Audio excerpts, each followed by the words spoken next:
We're going to take you live to Kyiv now. We can speak to Petro Poroshenko, the former president of Ukraine. At such a time as this, we really appreciate you taking the time to speak to us here on BBC World News. Can I start by asking you, Mr. Poroshenko, where are you right now and what is happening there? Thank you for covering us and for delivering the truth to the whole world from the most dangerous war after World War II in Europe. And I'm now in the center of Kyiv. I'm just returned from the evacuation of the Ukrainian civilians from Irpin, where the dozens of civilians were killed during the last 2 days. And Putin acts as a bloody butcher, kills children, kills women. And we see with our own eyes the place that just an hour ago Russian kills the family with 2 children. People melt snow to drink water. And this is a disastrous humanitarian crisis there. No electricity, no heating, no food, no medicine. And I'm proud that only today me and our battalion is provide the security for the evacuation, more than 3,500 until now. And I hope and keep my fingers crossed that additional several thousand will do before end of the day. We definitely saving the life of these people. And this is extremely important now. And to demonstrate how bloody is the Russian troops, to demonstrate that he has absolutely no limits and Putin is not just an aggressor. Putin is just a military criminal, a killer.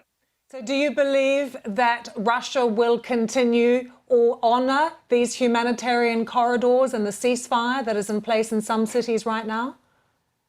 Unfortunately, I have very negative experience during my presidency for communication with Putin.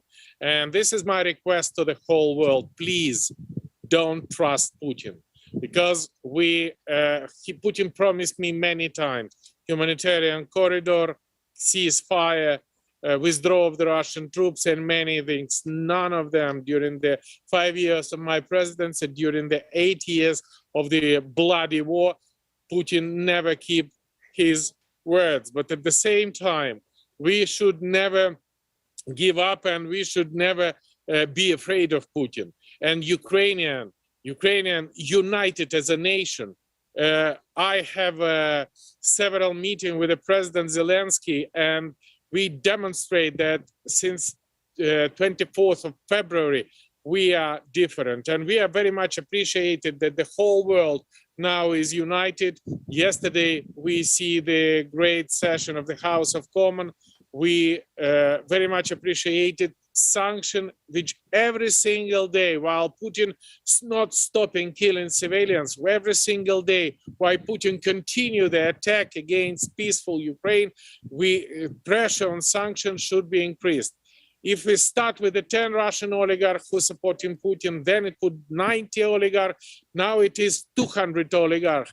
And this is the right way. When we introduced yesterday the embargo on the oil supply, on the gas supply, definitely the whole world should join this initiative, because this is immoral for the whole world to pay to Putin money for killing Ukrainian citizens, Ukrainian civilians. The only sin of Ukraine is just we want to be free. We want to be democratic. We want to return my nation to the European family. And we do our best. And I think Ukrainian troops and Ukrainian people surprise the world. Mr. Poroshenko, then, what is your reaction? For instance, what is your reaction to the US not allowing Poland to use its airbase to send you fighter jets? First of all, I think that I'm an optimist, and I think we still have a chance urgently to receive this flight, this plane, military jet.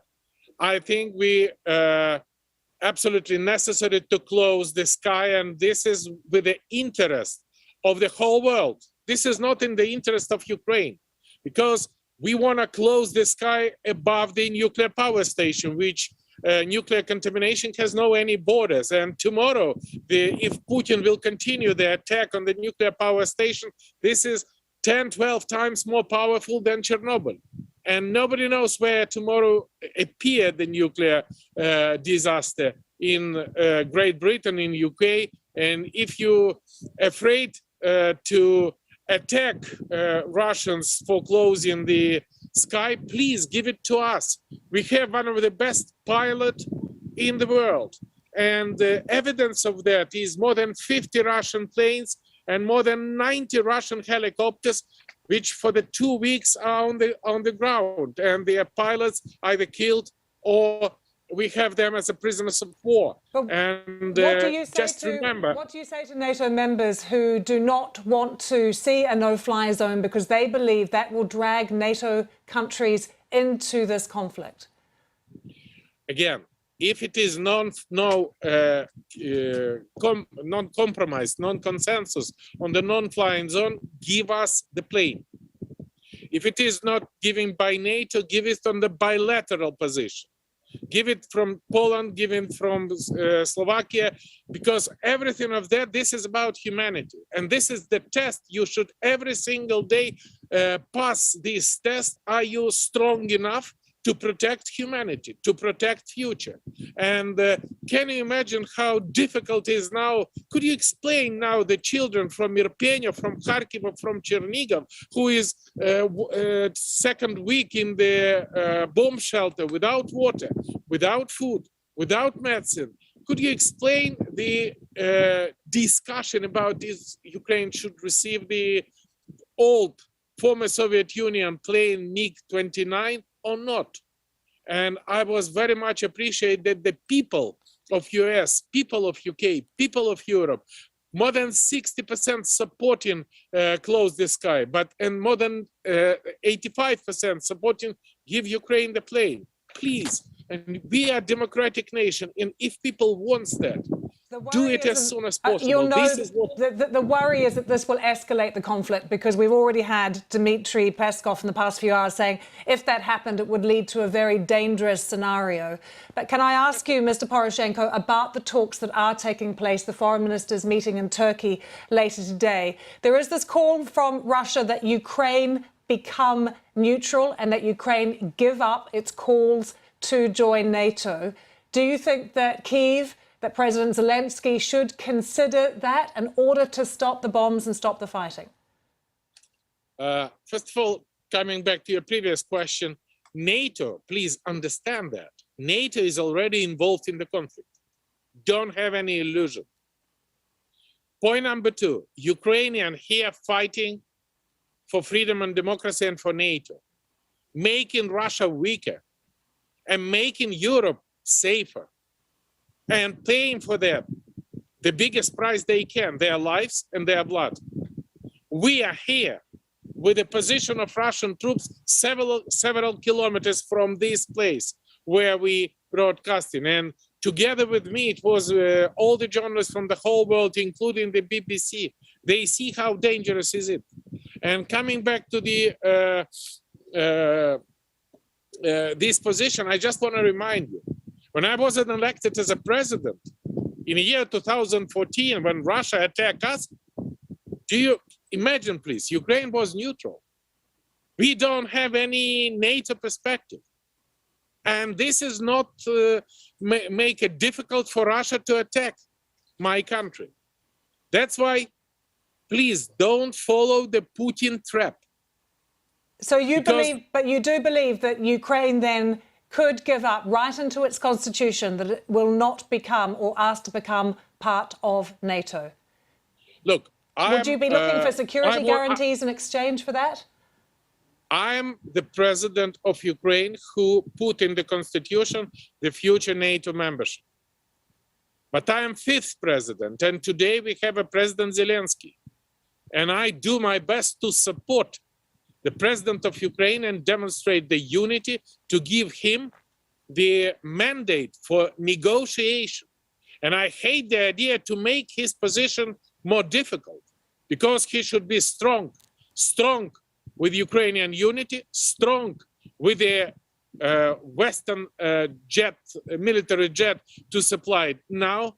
And this is about pleas. This is not the choice of Putin, you should understand.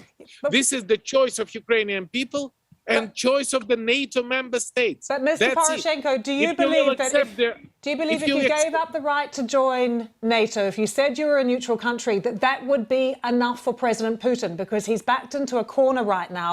He won't walk away without something substantial to show.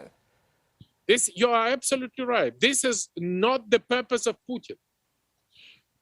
Purpose of Putin is to occupy not only Ukraine. Purpose of Putin, this is the war against the West, against you. And we should be strong enough not accepting his mad blackmailing, because if once upon a time you accept and saying, for example, okay, Crimea is Russian, Donetsk in Russian, and he wanted to build up the corridor between Donetsk and Crimea, who knows? Tomorrow, Putin wants to build up the corridor through Lithuania between Russia and Kaliningrad. With that situation, you also would think maybe we should feed the aggressor. Please learn very attentively year 1938. This is playing a very important role in the British history. At the same time, learn the experience of the Prime Minister Churchill when he created the government of the national unity and the whole world was united and attacked Hitler to save the world. Believe me, now it is exactly this situation. I hate an idea to explain the Britain how to fight for sovereignty and territorial integrity. And please, no concession and no appeasement to Putin. Mr. Poroshenko, you stand there with your unit in your army fatigues, but you have many millions in the bank. You are an incredibly successful businessman. What are you doing with your money right now? Are you channeling it into the military effort or the humanitarian effort? Spending both on humanitarian positions, supporting people of Ukraine, as all of Ukrainians. You cannot imagine how is the unity of Ukraine is with a charity to support our army, to create the weapons. Okay, one second. Here we have the pickup, which we built on my own money. And that would be the first, second, and third. And if while we waiting the weapons from UK, while we waiting the weapons from NATO, we do it by ourselves. I don't know if you see it or not, but we do it by ourselves. We're spending the money, and just today I do maximum I can, because war make all of us equal. From president, from former president, to the soldiers in the field. And I kindly ask you, please join us. And we are not talking even about the money. We're talking about the defensive weapon. Mr. Poroshenko, how do you see this ending?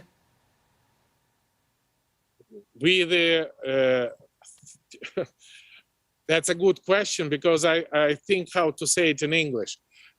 We should throw out Putin from the Ukrainian soil.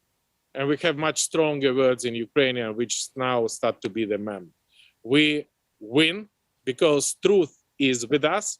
We win because world is with us. We win because this is our soil. We're protecting our future, our children, our families, and we're protecting the freedom, the world, and definitely the victory will be with us. I have no doubt with that. Petro Poroshenko, thank you very much for joining us from Kyiv. Thank you.